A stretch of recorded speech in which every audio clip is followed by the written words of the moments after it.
Ẹ kú ojúmọ́. Mo kí gbogbo ọmọ Yorùbá káàkiri gbogbo àgbáńlá ayé nílé lóko.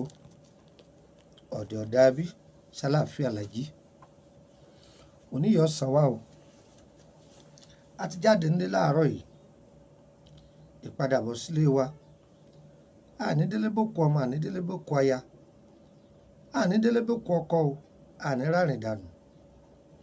Ayé wo tòrò bí omi àjípọn. Orúkọ mi ni Lukman ọmọ Ayédáre bàbá ọgbọ́n ọmọ ọ̀dọ̀ àgbà. Ọyẹ wá nǹkan kan fìdílé tàbí kan fìdílé nǹkan. Ọyẹ ìfẹnumẹ́nu kan fìtìmẹ́tì kẹsẹ̀nu kẹ́mú. A fẹ́ sọ̀rọ̀ lórí oyún tí máa bù. Ká pé oyún ti dúró sóbìnrin lára kó tún máa wá rẹ́jẹ̀. Ọgbọ́n wo làwọn bàbá wa máa ń dá sí? A sọ nípa nǹkan àrùn bíi mélòó kan díẹ̀. A tún fún wa ní nǹkan tá a fi tún ayé ẹni ṣe. Ẹ gbọ́, ọyẹ máa bá mi ká lọ. Fídíò náà lè jẹ́ báyá bíi 6 tàbí kó jẹ́ 5. Iye tó lọ́nba ní káyọ̀ gbà wá mọ́. Ayọ̀ ń da rẹ̀ fún wa. Dúkìá Ọlọ́run lélẹ́yìí kọ̀nà lówó. Ẹ lọ bá mi wá ẹfun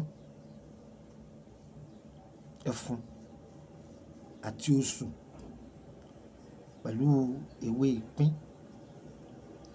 Ewé ìpín yìí àwọn ìyá wa máa fi fọ igbá. Tóbi pé ewé ìpín yìí tẹ́ bá mú lọ́wọ́ ó dàbí sandpaper ni. Kí ni táwọn furniture máa ń lò láti fi dán igi. Gbéwé yìí bọ́lọ́run ṣe ṣẹ̀dá rẹ̀ nìyẹn. Ẹ wá mú ewé yìí, ẹ gún. Ẹ lè tọ́jú ẹ̀ kí kálukú ṣe é kalẹ̀. Ẹ ti lọ̀ ọ́. Ẹ bá ti lọ ewé náà tán, ẹ lọ ẹfun gidi. Ẹ lọ̀ ọ́. Ẹ lọ osùn búkẹ̀. Ẹ lọ̀ òun náà. Ẹ da gbogbo ẹ̀ pọ̀. Ẹ ní kí aláboyún bẹ́ẹ̀ ẹ ní kó máa fi lo ẹ̀kọ tútù. Ẹ̀kọ eléwé tó fọ́ báyìí. Ẹ ní kó mísì ẹ̀ papọ̀. Kó máa fi lo ẹ̀kọ tútù. Ní agbára Ọlọ́run, oyún náà tí ó bá jẹ́ pé nǹkan mi ń ṣe o, kẹ́jẹ́ o tó máa yá yẹn, yóò stop. Orúkọ mi ni Lukman ọmọ Ayédáre bàbá ọgbọ́n ọmọ ọ̀dọ̀ àgbà. Tètò yìí bá dọ́dọ̀ rẹ̀ má dáa gbọ́. Pé kọ́ kárí. Ẹ máa lò. Ẹ yẹ kó fèèbó mọ́. Dúkìá Ọlọ́run lélẹ́yìí. Nọ́mbà wo lẹ lè fi bá mi sọ̀rọ̀? +234 80 3298 3298 +234 81 33 155 111. Tẹ́ bá pé nọ́mbà yìí méjèèjì tí ọ̀lọ́ bá mi sọ̀rọ̀ lórí WhatsApp ẹ̀. Ẹ jẹ́ fún yín nọ́mbà orílẹ̀-èdè Benin. +229 54 65 1928 +229 54 65 1928. Gbàkásí +229 54 65 1929. Yóò yẹ wá, òní yẹ ẹ lẹ́. Ń tá a fẹ́, Elédùà ó ṣe. Èyí tá a fẹ́, Elédùà yóò lè jìnnà sí wa.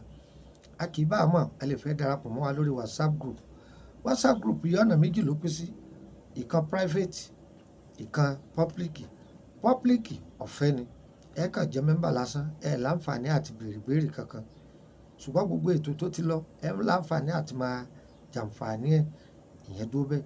Ṣùgbọ́n private 5,000 ní tẹ́lẹ̀, ó ti di 10,000. Àwọn tó bá jẹ́ láti Kútọ̀nù lọ, dí mi lówó wọn. Àwọn tó bá wà ní Nàìjíríà 10,000. Ǹjẹ́ gbọ́ báyìí 5,000 ní tẹ́lẹ̀ ṣùgbọ́n àti gbogbo rẹ̀ sókè. A fẹ́ kérò ọ̀pọ̀ jù. Ṣùgbọ́n bá ti la fẹ́ kérò ọ̀pọ̀ àwọn èèyàn. Ó dà gẹ́gẹ́ bí ilé ẹ̀kọ́ ni tá à ń ti ń kọ́ nípa ìwé àtegbò. Ewé tí ó bá yé yín tẹ́ ẹ mọ̀ ṣiṣẹ́ rẹ̀. Ẹ bá wà nínú private group yìí, a ṣàlàyé ẹ̀ fún yín.